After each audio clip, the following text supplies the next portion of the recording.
Welcome. It's 6 o'clock. I'd like to welcome everyone that's here to the Baraboo School District's budget hearing and annual meeting. I'd like to start off, first of all, with introductions. I'm Kevin Vodak. I'm the school board president. And I have our board members sitting in the audience tonight so that they can watch the presentation. And when I say your name, if you just raise your hand, Doug Mehring, Sean McNevin, Gary Cummings, Mo Riley, and Peter Vedro. And then up here at the table, we have our business manager. Who did I miss? Coleman. Oh, Mr. Coleman, sorry. Mike Coleman, who's really in the audience. And up at the table here, we have our business manager, Bob Avery, our district administrator, Dr. Mueller, and district counsel, Frank Sutherland. So first of all, I'm going to turn it over to Frank so that Frank can talk about the ground rules for tonight. I'll screen ahead here a little bit. Yeah, that'd be great. There you go. That's your slide.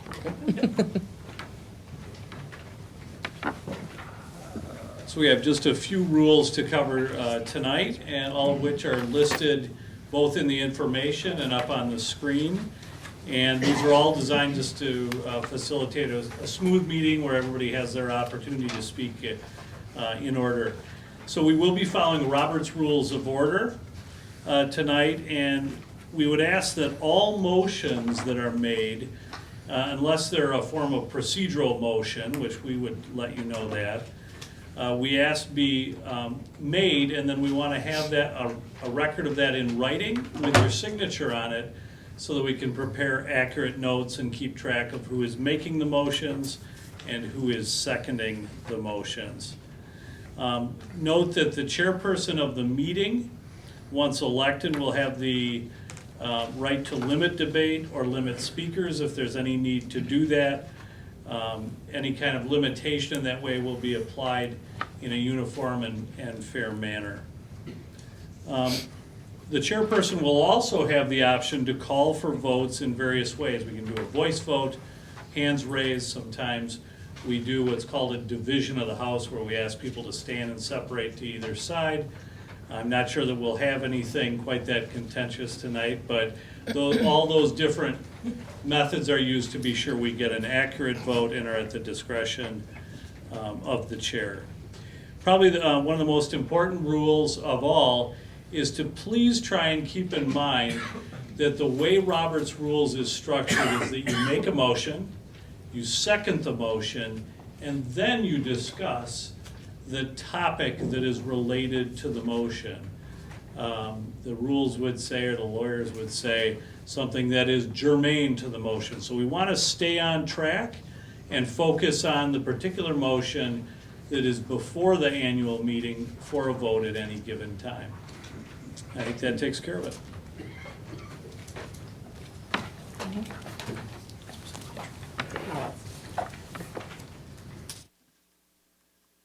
Okay, so first of all, I just want to say thank you for everybody coming. This is a great attendance.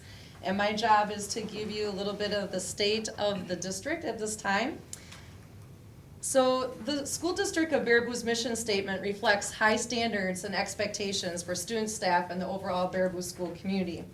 The school district of Baraboo strives for excellence to ensure that every learner is successful in an evolving world.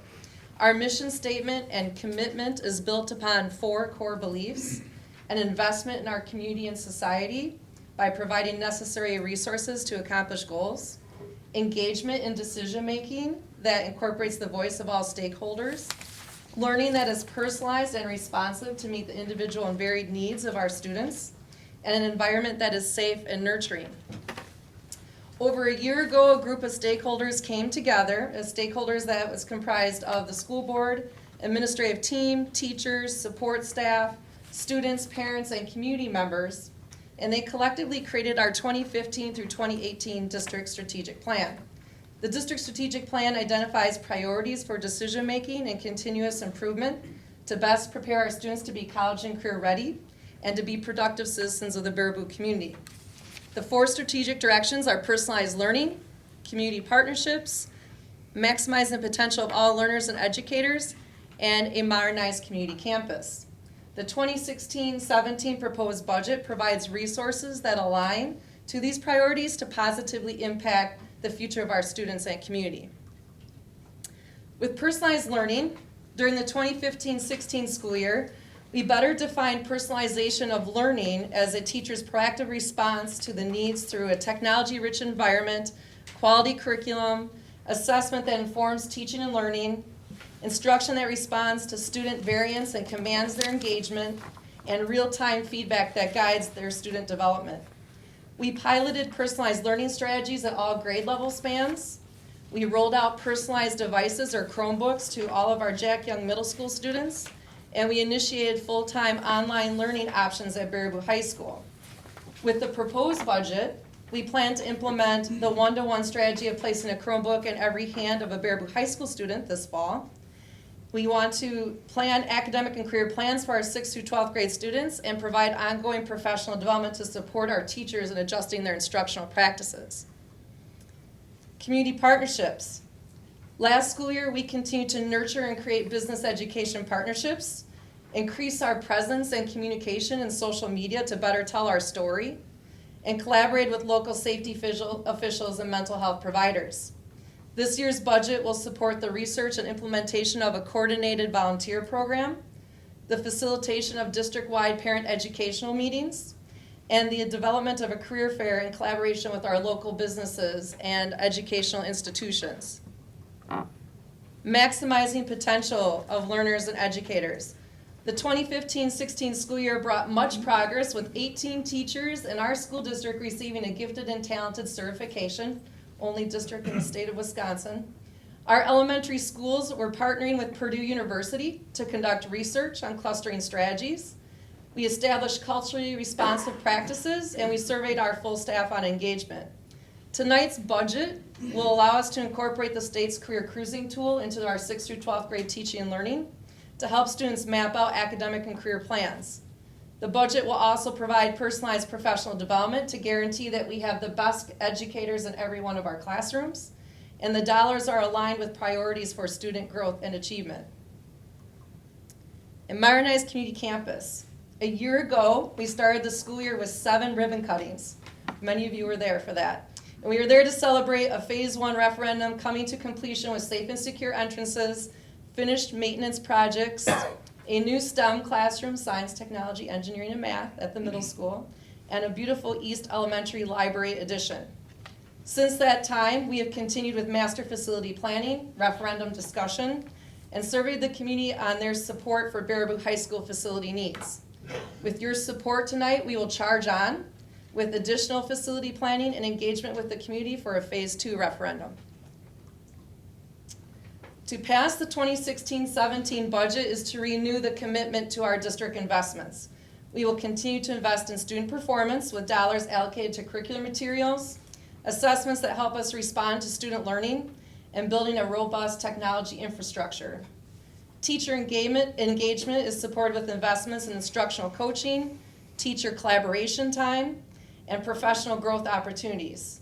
And again, with your support, repairing buildings, creating flexible teaching and learning environments, and expanding co-curricular programs complete our Thunderbird here to create a district of distinction for all of us to continue to engage, learn, and grow together. So with that, I'm going to turn it over to Bob Avery, our Director of Business Services, to talk about our budget.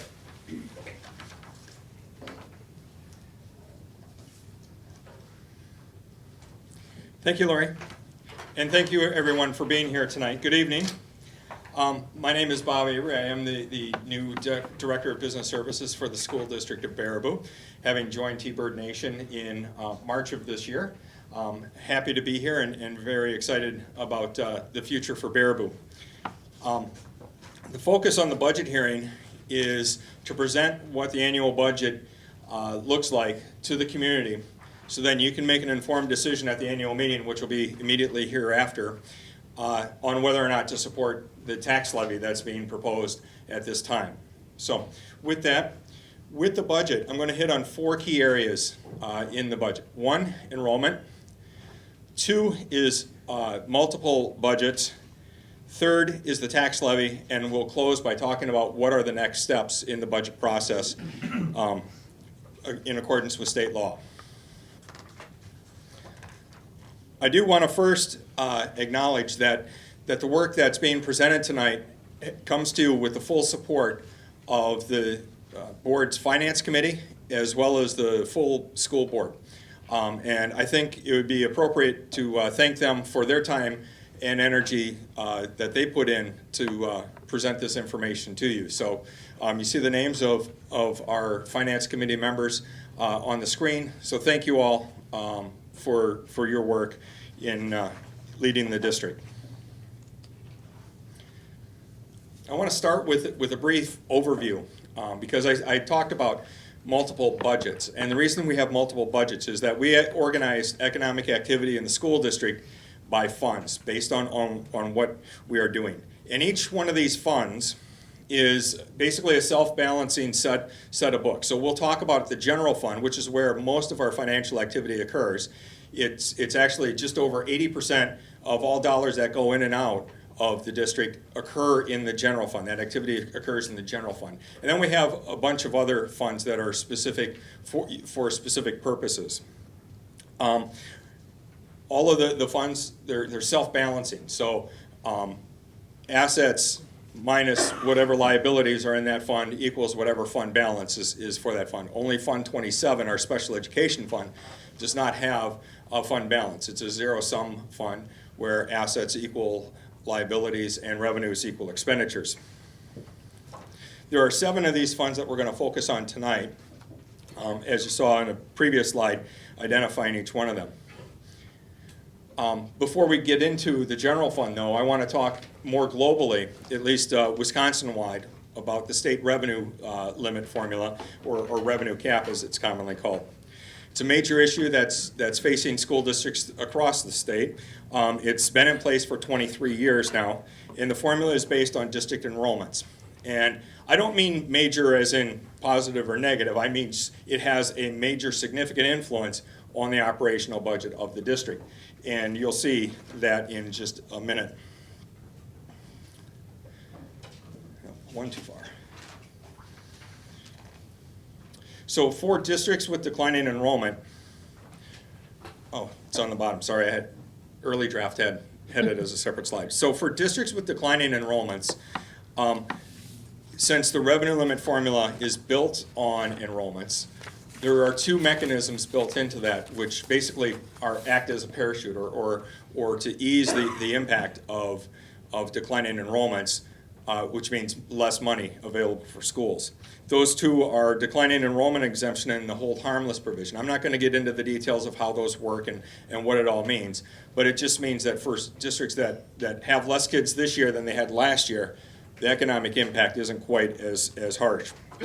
And the reason that's important for us is that if we look at district enrollments over the last several years, we'll see a slight decrease. It's been fairly stable, but there's a slight decrease, about 2.7% drop in the last 4 years, and we're expecting a decline this year of about 50 students.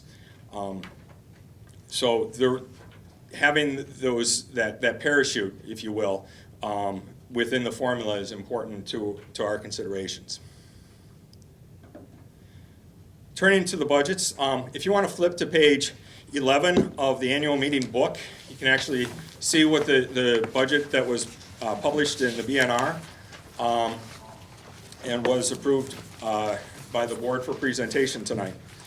We're going to start with the operations budget, which we call Fund 10.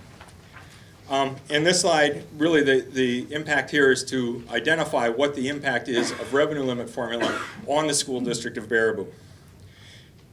Both in 2015-16, last year, and this year, 16-17, revenue limits is revenues that the district realizes through the revenue limit formula is about 9 out of every $10 that we receive. That means 90% of our operating budget comes from either property taxes or from state general aids. Basically, that means that we have very limited opportunity to grow our revenue stream or to find ways to make additional dollars. 10% of our revenues come from all other sources, whether it be student fees, gate receipts at Friday night's football games, interest earnings, donations, state program aids, federal dollars, etc. So even if we could double our student fees, the impact on the budget would be very, very marginal is the main point here. I want to turn to the revenue stream for both last year and this year in terms of where does the dollars actually come from. The largest source of support is actually state aids for the school district of Baraboo. It's about 55% of our revenue stream. And the second largest is local funding. And the majority of state aids is state general aids, which is subject to the revenue limit formula, and the majority of local sources is in the form of property taxes. So that's about 95% between local and state sources once added together. And 90 of that 95% was limited.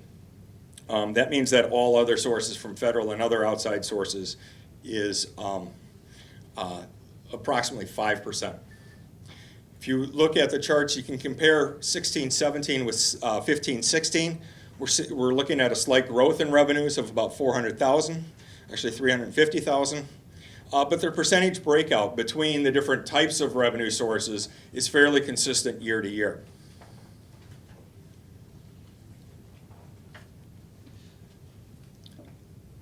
Looking at expenses, on the other hand, there's two ways to look at expenses, and we're going to look at both of them tonight.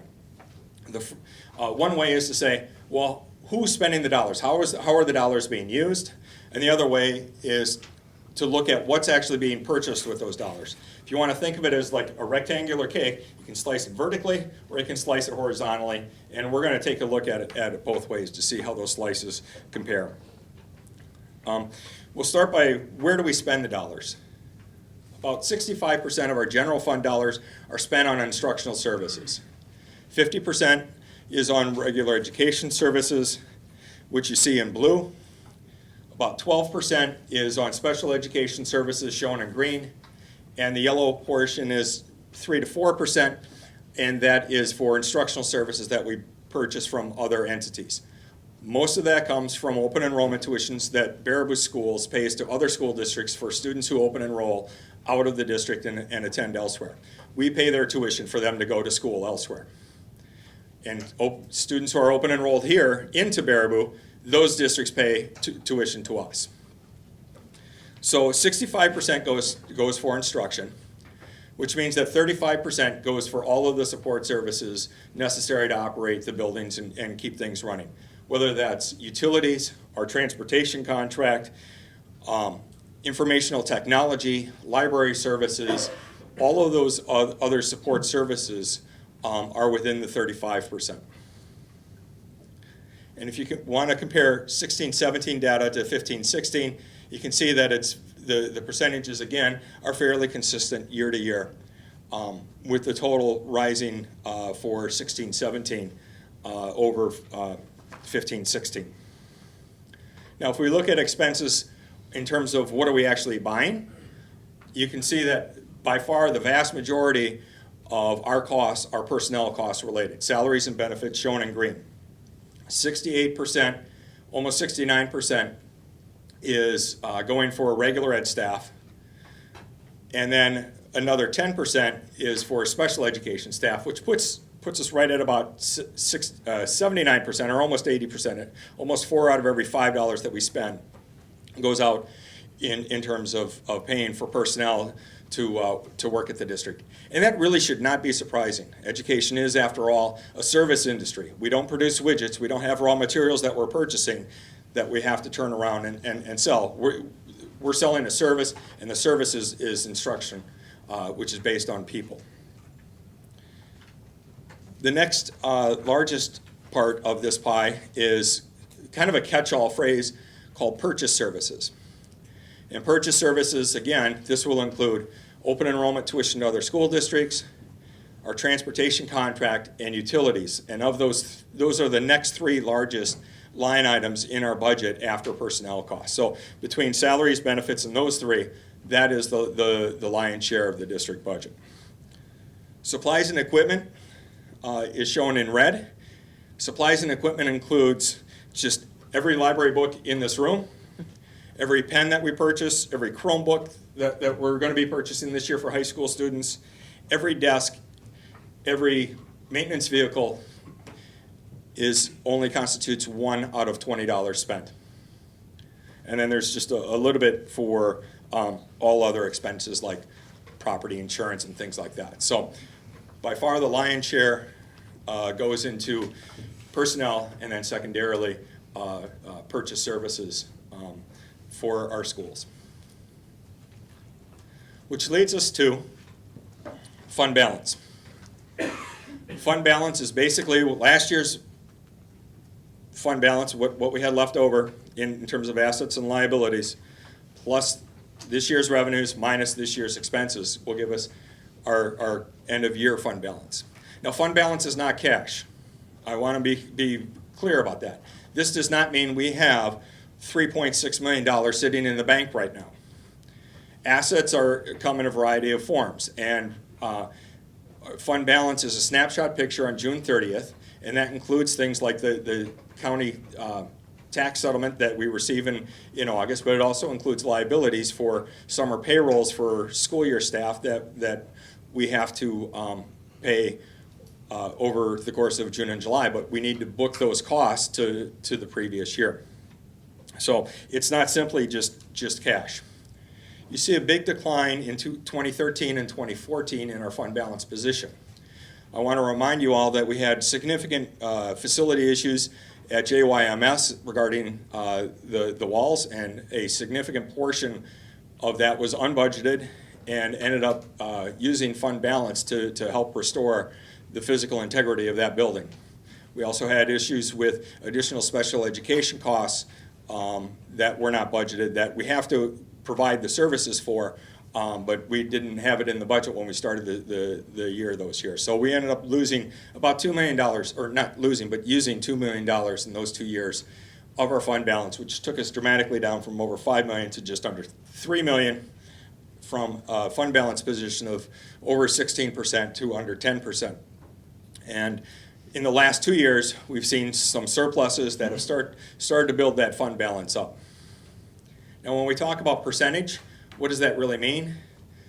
It's a simple division equation. It's the amount of fund balance divided by the amount of expenditures in the previous year. So last year, our expenditures were $32.5 million. Our fund balance is 3.6. That's where we divide 3.6 by 32.5, and you get 11.06%. Pretty straightforward. So that's it for the general fund. That's where most of our financial activity occurs, and where we record most of our expenses and most of our revenues. I want to turn quickly to special education fund. Special education is recorded separately, and it only records excess costs for special education services.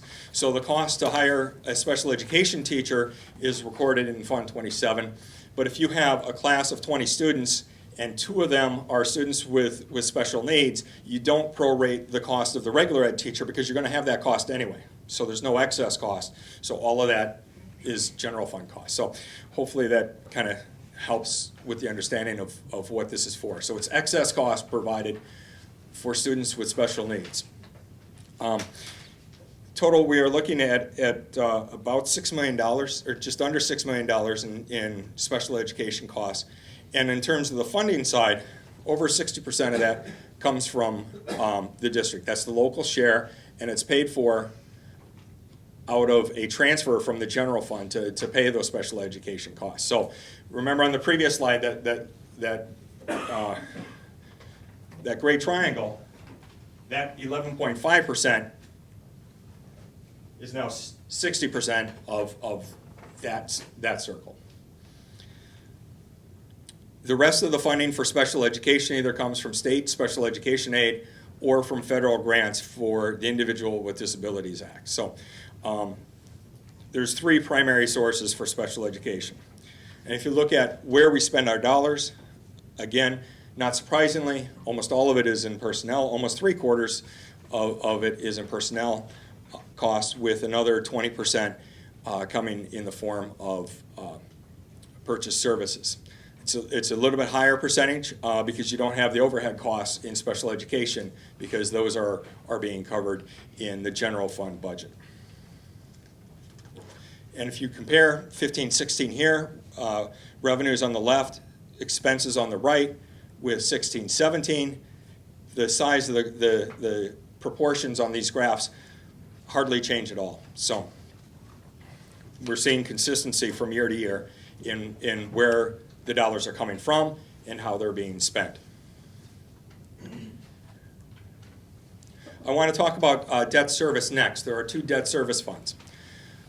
One is specifically for referendum-approved debt, and the other is for debt that the district has taken on that was not taken to referendum.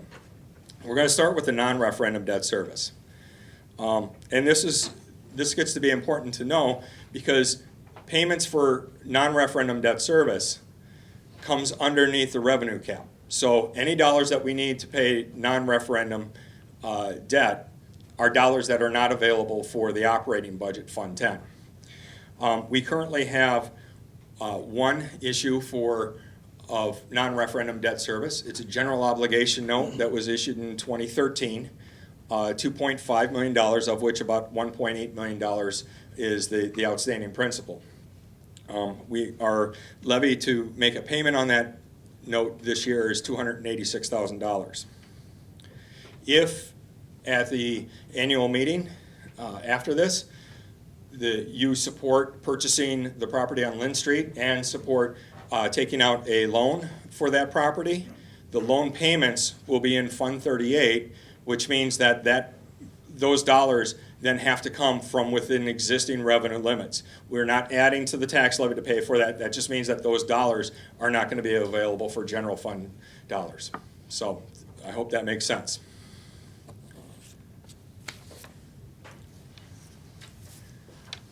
For referendum-approved debt, that's debt that has already been taken to the community and was supported before the bonds were issued. We have one bond right now, 2014, for $9.95 million.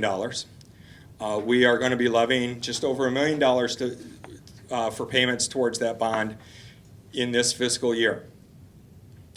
If the high school referendum project is approved in November, the debt payments for that will also be part of Fund 39 or referendum-approved debt. This is where the distinction is important. Referendum-approved debt, because it was supported by the community, is on top of the revenue limit. So the dollars raised to pay those debt payments comes in addition to the levy, so it adds to the taxes. We have budgeted almost $580,000 in this year's budget, assuming that the referendum passes. And the reason that is done is that if the referendum passes and we take on this debt, we're going to have an interest payment of approximately $580,000 that we will need to make in the spring. So if the referendum fails and we have taxed those dollars, what we will then do is take that $580,000 and use it to prepay on the $9.95 million debt to bring that down and pay that off sooner. So we can't just turn around and put that into general operations. It will be used specifically to pay for debt service. I want to quickly get through the other couple of funds. Our food service operations is a standalone fund. Ideally, you bring in enough money from sales and from state and federal aids that it offsets the cost. You see that we had a loss last year, and that was because of an accounting change. We added an expense that had been in the general fund to our food service fund after the food service prices were already set, so we couldn't increase revenues to offset that cost. So we ended up taking a hit in our fund balance. We're planning for it this year, so we expect that it won't be an issue moving forward.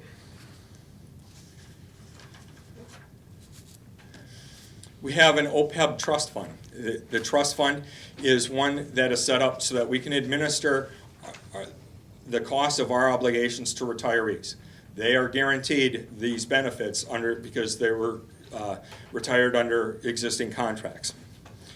So the district places dollars into a trust fund, which then pays for the cost of the benefits, and it's completely independent of the district in terms of being intermingled with our operating budget. Once the dollars go into the trust fund, We can't use it for any other purpose. It's only for, it can only be used for these benefits. The district contribution is actually arrived at through an actuarial study. We hire an outside firm that tells us how much we need to be funding into the program to make sure it's fully funded within a certain time frame. And then we currently have a balance of just under $800,000. So between what we're putting in and changes in our benefits and what's being paid out, that amount is going down. But that's because we've changed our benefit, and our liability is going to be less in the long term, and eventually will go away. Community Service Fund, state law allows for certain activities to be funded through a community service fund. That is outside. These are activities that are not directly related to K-12 public education. We have 3 such activities, and we've had these reviewed and vetted.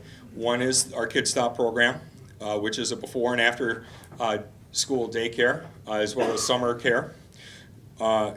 We manage some of the costs of our indoor swimming pool through this fund, and it's only those costs that are not directly related to either the instruction or co-curricular activities. It's all the community activities that go on in the pool. And then we have youth sports for middle-aged students, middle school age students. Not all of our athletic students in middle school sports are middle school JYMS, middle school students. So it's really becoming more of a community-based program. With that, you see that revenues have exceeded expenditures last year and are expected to exceed again this year. Part of the revenues, just over half of the revenues, are in the form of tax levy. Now, this is outside of the revenue limit, which means that this levy is on top of what the operating levy is. We have reduced that amount by over $62,000 for 16-17 compared to 15-16. And we're going to be looking at this even closer over the course of this next year to continue to manage that and shrink that gap between the green and the red. I want to get it down so that those programs are operating revenue neutral and we're not building up unnecessary fund balance for those. You do see the fund balance chart where there was a dramatic drop in 14-15 especially. That's because of an accounting change that DPI, they clarified some of the criteria of which programs could be in and which ones should not be part of the community service fund operations. So we've adjusted that. We've moved a couple of programs out. They also allowed for a one-time transfer of those dollars out. So all of a sudden the fund balance takes a dip, but those dollars are still in a designated separate account in a different fund specifically for those activities. They're just not part of our Fund 80 or community service fund activity anymore. I'm almost done, really, and then we wake you back up. So I know this is not the most exciting topic, but this is probably the slide that everybody came here to see. What about our tax levy? Our tax levy is used to support all of the activities that I've been talking about for the last several minutes. The proposed levy for 16-17 is down about $20,000 from what it was in 15-16. 84% of that levy is being used to support general operations, 14% for debt service, and 2% for the community service fund. Our tax rate, which we call the mill rate, will also drop slightly as well, roughly just over a penny per $1,000 of property value. So that's not much. If you've got a $100,000 home, that means just over $1. But I do want to make a note when we talk about mill rate. A mill rate is an average, and it's based on the equalized value of property, not the assessed value. And it's also across 13 municipalities in the school district. It does not, I repeat, does not represent what any individual property owner is going to pay in taxes, but it's used for illustrative and comparative purposes only. It does not include the school tax levy credit, which will actually lower what the tax rate is. So there you see what the 15-16 levy amounts were for the different funds and what the 16-17 levy is.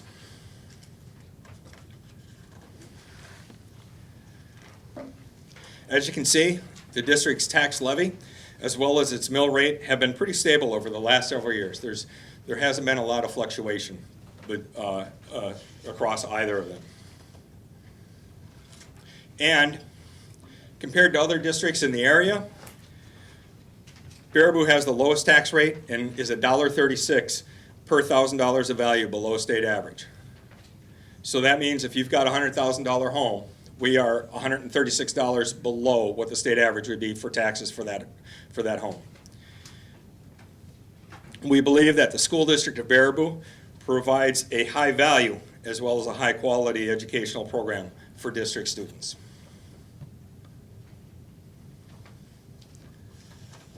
So how is the property tax divided? People ask me sometimes, how do we get from that $13 million to what appears on my tax bill? And really it's a three-step process. It looks complicated on here, but we'll get through it quickly and hopefully it'll make it a little more understandable. Basically, what happens is we take the school levy and we divide it between the 13 municipalities based on the percentage of property value in that municipality. For example, if we look at the city of Baraboo, the top line, 47.37% of all the property value in the school district is in the city of Baraboo. So we bill the city of Baraboo 47.37% of the total school tax levy. Same thing for all the other municipalities until it adds up to 100%. The municipalities then, and this is based on equalized value. Equalized value is a mathematical estimate by the State Department of Revenue of property values across the state so that assessment practices are kind of leveled out. So it's an attempt to try to get to a fair market value as best as can be done by bureaucrats in Madison. I'm supposed to get a joke. Laugh. Okay, so we've divided the levy between the municipalities. The municipalities do the same thing when it comes to turning around and saying which property owner is going to pay how much. But it's based on assessed value. So it's a different value than how we divide it. So it's based on assessed values. And we look on the right side and we see the property, the town of Caledonia in Columbia County actually has, and these are real numbers. This is actually, there's 5 properties in Caledonia that are in the school district of Baraboo. Now Caledonia is 0.069% of the total property value. So that kind of gives you some perspective. But the owner of property A has 28.13% of all the assessed property value in the town of Caledonia that's also in our school district. So that property owner will get billed for 28.13% of the town of Caledonia's share. Pretty straightforward, right? So that's how we divide up the property tax levy from school district to municipalities to property owners. The one piece that's missing is the school tax levy credit, which the state then tells the municipalities. They then adjust the property tax bill from their end on. We never find out what the levy credit is for the school district. Like, I couldn't tell you how much levy credit property owners received for 2016 unless I contacted the municipal clerks in all 13 municipalities and added it all up. We don't get that data. Department of Revenue doesn't provide it to us. DPI, the State Department of Public Instruction, doesn't get it. So it goes straight from the state to the municipalities and from the municipalities to the property owners, and then it appears in your property tax bill as a credit. Now, the next slide, this is, I was really interested to see historically how has that division of property value and hence the division of the school tax been between municipalities. And since 2010, it's been pretty flat. There's hardly any fluctuation. Now, if you saw something where City of Baraboo all of a sudden had a huge new business park that went in and lots of construction going on in there, and the value shot up, then everybody else's would go down. That's not happening. Our relatively speaking, the division of value is pretty level, which means that the division of the school tax is pretty level between municipalities. Finally, I just want to talk briefly about next steps. This is not the end of the process for us. There are a number of key variables yet that have to be worked out, or not worked out, but that we're waiting for. The first of which is student enrollments. We won't find out what our actual student enrollment count is until mid-September on the third Friday, when we actually physically count all the students who are present and in seats, and then adjust for those that were here before that day and come after that day, and so we get our actual membership count, and then we can start figuring out what our revenue limit is going to be. The second variable is, what are those property values? The numbers that we showed you were from last year. The property values come from the Department of Revenue on or about October 1st each year, so we'll make adjustments on that. And what that does is it will impact how the taxes are split between the municipalities. It won't impact what the total levy is. And then finally, state general aid calculation is based on last year's actuals, so 15-16 actuals. We are in the process of being audited right now, so then we submit our data to the state by the end of this month. They then turn around and start calculating, comparing all the data for 424 school districts to determine how much of the state aid pot comes to Baraboo versus Milwaukee versus Madison versus Wisconsin Heights. And we'll get that number on October 15th. That number is critical because that number will impact what the tax levy is, because either way we've got a revenue limit, and so it's state aids, whatever state aids is, we can only tax for what that gap is between state aids and revenue limits. So we'll be waiting for those numbers. So yes, the board will then have to act to formally adopt the budget and formally certify what the tax levy is going to be at the end of October, so then we can tell the municipalities by November 10th what the taxes, what to collect on our behalf. So with that, are there any questions? I'm going to skip over the annual audit if you need any information about that, but any questions at all about the state of our budget, school finance? No questions? I will turn it back over to the chair.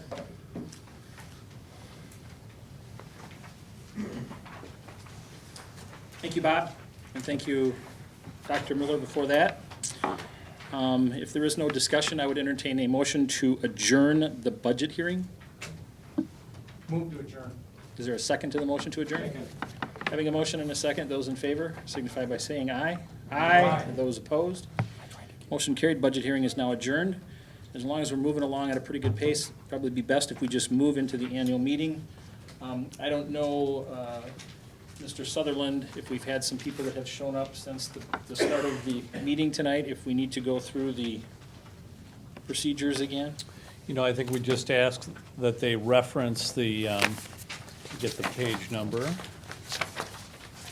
We just have a show of hands for anyone who wasn't here at the beginning of the meeting to get an idea of how many people are here. Yeah. So if you take a look at page 6 of the handout, you'll see ground rules that reference Robert's Rules of Order and the procedures that we follow in terms of bringing motions and discussion. And if you take some time just to read through that, the couple of people who have shown up since the earlier explanation, that'd be great.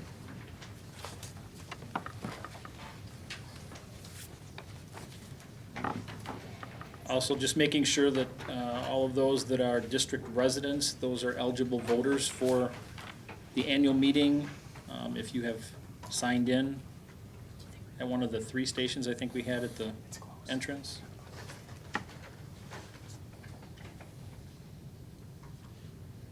Any questions on the procedure? Hearing none, it's time to elect a temporary chairperson for the annual meeting. Move to nominate Kevin Bodak as temporary chairperson of the ANB. Having a motion and a second, is there any other nominations for temporary chairperson? Any other nominations? Hearing none, having a motion and a second, those in favor of Kevin Bodak, myself, as the chair, signify by saying aye. Aye. Those opposed? Motion carried. In your packet, there was a publication of the minutes of the last annual meeting. Those are for reference only, but they are included in your packet on page 7 and page 8. That then brings us to new business, and we have 6 resolutions. As noted in the packet, there's one specifically that requires a paper ballot. That is Resolution 2016E. So when we come to that resolution, we must do a paper ballot, so we will pass out a ballot for those who are eligible to vote for that resolution. And in reference to the other resolutions, A, B, C, D, and F, there is not a requirement for a written ballot.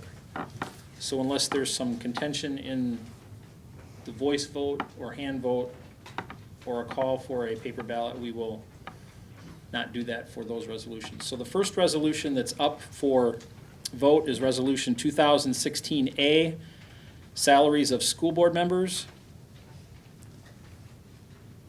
That the school board members of the school district of Baraboo be paid as follows, and noting the current payment is $50 per meeting attended. I make a motion for $50 per meeting. Having a motion and a second, any discussion on that resolution? Having a motion and second, hearing no discussion, those in favor of Resolution 2016A, salaries of school board members as presented with $50 inserted in the amount, signify by saying aye. Aye. Those opposed? Motion carried. Brings us then to 2016B, reimbursement for expenses of school board members. To authorize the school district of Baraboo to pay all actual and necessary expenses of a school board member when traveling in the performance of duties. So moved. Second. Having a motion and a second for gotta sign Resolution these 2016B. Any discussion on Resolution 2016B? Hearing none, those in favor, please signify by saying aye. Aye. Those opposed? Motion carried. Resolution 2016 thus approved. 2016B. Brings us then to 2016C. To authorize the school board of the school district of Baraboo to acquire real estate and structures and facilities appurtenant to such real estate necessary for school district purposes, specifically the property located at 423 Lynn Street in the village of West Baraboo, Sauk County, Wisconsin. Move to approve. Second. Having a motion and a second, is there any discussion on Resolution 2016C? Any discussion? Hearing none, those in favor of Resolution 2016C as presented signify by saying aye. Aye. Those opposed? Motion carries. Resolution carries. Brings us then to 2016D, Resolution 2016D, school tax levy. That a tax of $13,862,629 be levied on all taxable property within the school district of Baraboo. Move to approve. Second. Having a motion and a second, is there any discussion on Resolution 2016D? Hearing none, those in favor, please signify by saying aye. Aye. Those opposed? Resolution thus carries. Brings us to 2016E. This is the one that requires a paper ballot. So we'll disperse the paper ballots out. Anybody in need of a pen? We have some pens as well, if you don't have a writing utensil. Move to approve. Second. Having a motion and a second on Resolution 2016E, long-term loan from the State Trust Fund to authorize the school board of the school district of Baraboo to borrow the sum of $662,000 for the purpose of financing purchase of a new administration building and levy upon the taxable property of the school district a direct, irrepealable annual tax for the purpose of paying and sufficient to pay the interest on the loan as it falls due, and also to pay and discharge the principal interest thereof within 10 years from making the loan. Are we supposed to write our names on these ballots or just, No. You are not, so you do not need to write your name. okay? I would ask that if anyone, if you mark it more than once or decide differently, whatever, we just want one mark. And if there's any ambiguity about that, ask for another ballot, and we'll tear up the first one so that we have one clear mark on each ballot. That'd be helpful. As the ballots are being passed out, is there any discussion on Resolution 2016E? Please raise your hand if you still need a ballot. Oh, Very ambiguous. yeah, but that has to be ripped out.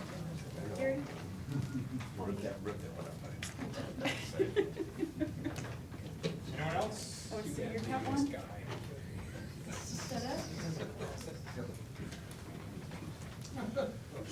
Please note the only problem with ballot is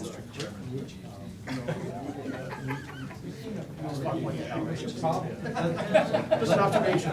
Let the record reflect. Gary. Someone need one? Done with your ballot? We need your assistance. Are you collecting? I'm collecting. Yeah. we'll have it in effect.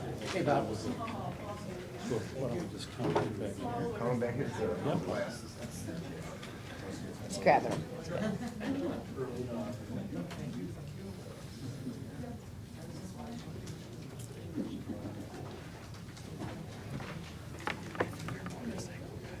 I think so too. It's okay, we'll live with it. Public comment.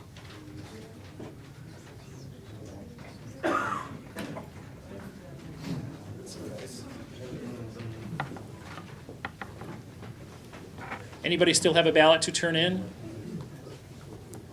Any ballots to turn in? While they're counting the ballots on that resolution, Resolution 2016E, I'd like to move to 2016F, which is to schedule the next annual meeting.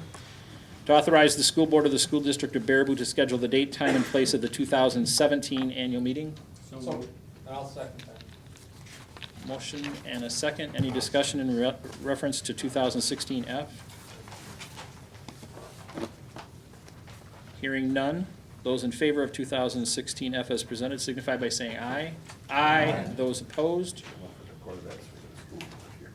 Motion carries.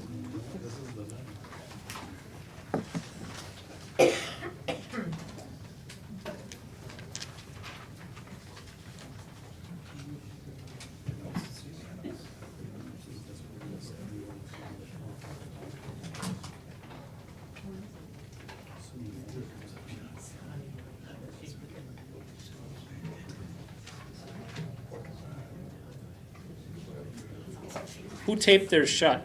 Gary can't get it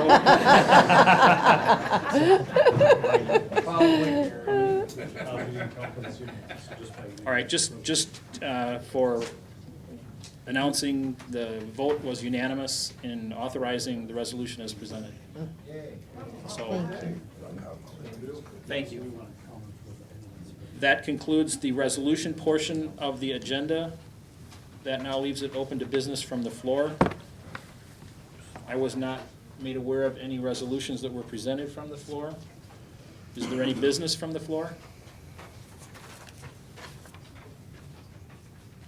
Any business from the floor? You guys all just want to go home. Hearing no business from the floor, I would entertain a motion to adjourn. Move to adjourn. Second. Any discussion on adjourning? Those in favor? Aye. Those opposed? Thank you.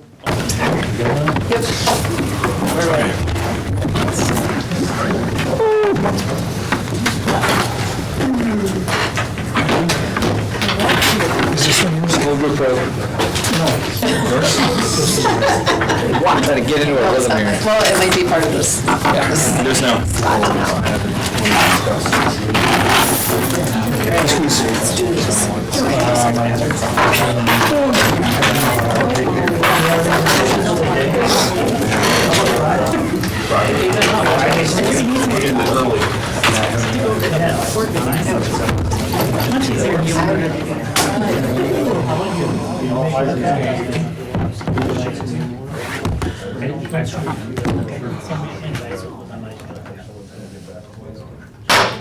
I'd like to call the meeting of the Board of Education for the School District of Baraboo to order for Monday, August the 22nd, 2016.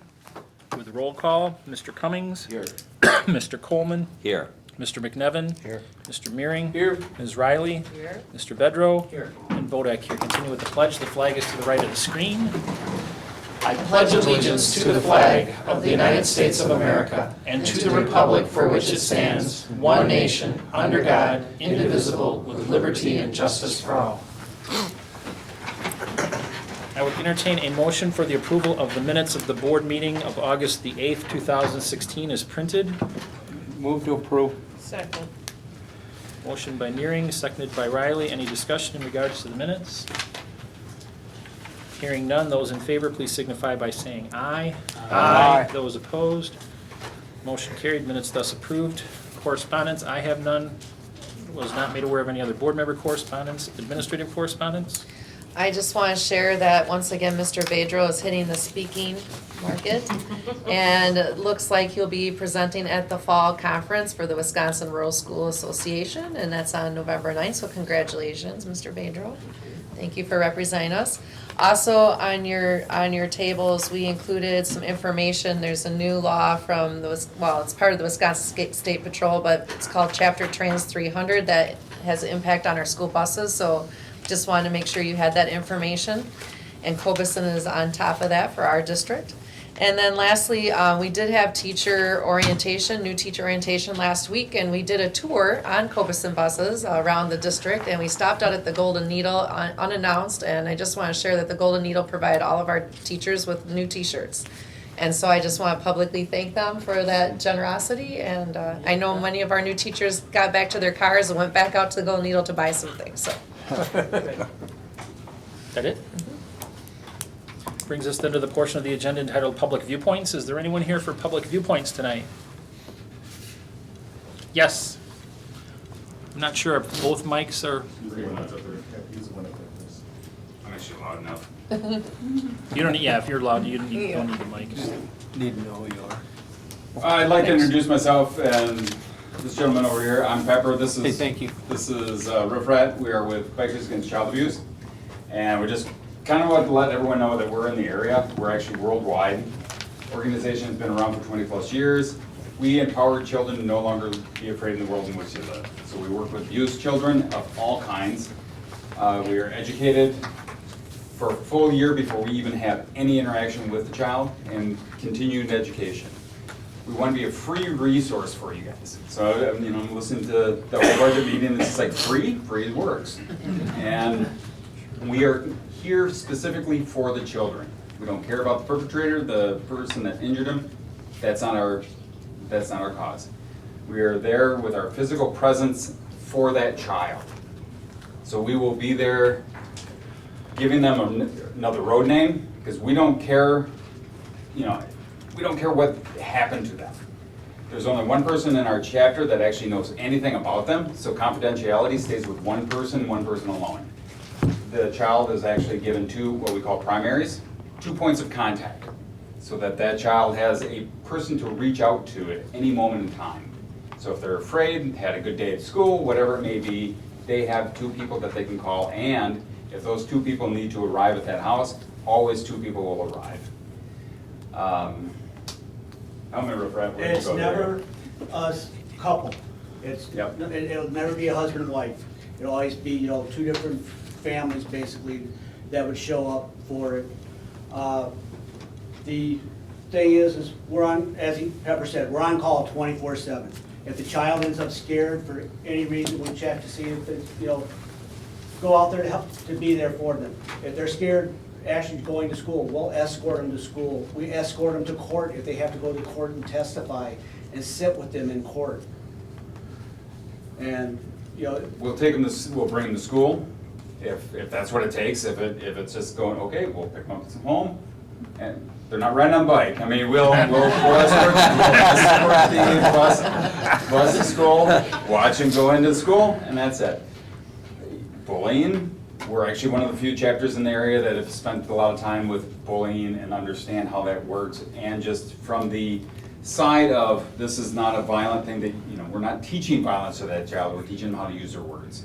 That's one of the things that, because I've had so many years in my background of dealing with martial arts, yes, physical stuff, but we teach the kids to actually use their words before anything else ever happens. So that's one of the few things that our specific chapter has going for it. But again, we are worldwide. There's 6 chapters in this state alone. we're just here to be a resource and to help kids who are in need. Over the last month, one of the big things that we've done is there's Royal Kids, which is abused children that get to go to camp for a week. Royal Family Kids. Has anybody ever heard of that? But we've actually escorted them from New Berlin to the Baraboo area where they've been at camp for a week and escorted the bus there, escorted the bus home. And the biggest thing is we're there to empower the child, so the child doesn't have to live in fear. And just with that example, they came in, we presented ourselves real quick to the kids. They were watching Rio, they weren't into it. And they got on the bus, we escorted them all the way up here from New Berlin, got into the mess hall. The people asked, go around, talk to the kids. Those kids were calling our names, our road names, wanting us to come over to their talk. Just within that short period of time. You know, it was an hour drive, but I mean, it was, they remembered us. And we've got stories up the wazoo of just in that short period of time of how things happen and how those kids become empowered. And one of the first points of becoming empowered is when they actually get to choose their own road name. They all get a cut, you know, like this. They get to choose their road name. They get to choose the patch that goes on the back, and then down here. And yes, we do bring in kids this small that, you know, have been abused. And I think at the last meeting, Pepper and Lurch actually did a presentation last week over at the Great Wolf to Wisconsin's. Oh, it was the Citizens Review Panel. But, and we actually had somebody that was no longer a child, they were 20 years old, but when the episode happened, their abuse, they were, you know, a minor and everything, and so we still took them into the family as a, one of the Baca family. And that's the main thing, is they actually come in and become part of our family. Yep. So again, we just wanted to make everyone aware that we're actually in the area. We'll be more than happy to answer questions. We've got cards and brochures, and if anybody wants a card to get in contact with me, let me know and I'll drop one on. Thank you. I'll take a card. We don't ask questions at this part of the meeting, but I will ask you questions later. You will ask me later. Thank you, Ben. Thank you very much. Thank you. Thank you very much. Brings us then to staff student community recognition, and tonight we are recognizing Pat Gavin, the Kid Stop Program Coordinator, for her longtime commitment to students, childcare, our wraparound program. And Nick's gonna take the lead. Yeah, I'll take the lead on this one. So, we were just gonna recognize Pat tonight, and I'm so glad that we got to have her this evening and to talk a little bit about her. I care deeply about Pat. When I became principal of GLW, I also became deeply involved with the Kid Stop program, and I was able to see everything that Pat does day to day, and it's absolutely fabulous. She, simply put, you guys, this program, it wouldn't be what it is right now without Pat. She is incredibly organized, right? She has a vision for the future of the program, where it's been and where it's going. But beyond that, she just truly, deeply at her core cares about kids. And you see it every single day, and she goes above and beyond for groups of kids and individual students. So it's a wonderful program. I'm excited about where our future's headed with Kid Stop. We're always thinking about, you know, the next step. And we're just very lucky to have her in that role.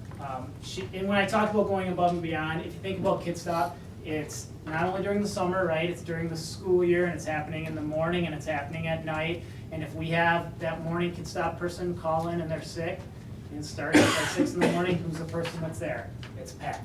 And then if we have somebody who can't close at night, who's the person who's closing? It's Pat. So she is the Kid Stop program. We're incredibly fortunate to have her. Thank you. Thanks for the kind words.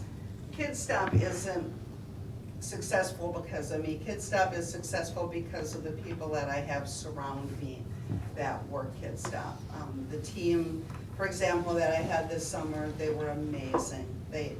I take care of the adults and they take care of the kids, which it works out just beautifully, and it makes it as successful as it is, the people that surround me.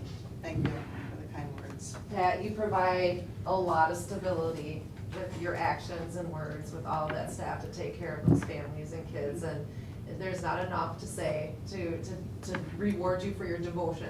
Thank you. So devotion is the word I think of when I think of you. So thank you so much. Thank you. Thanks for the kind words.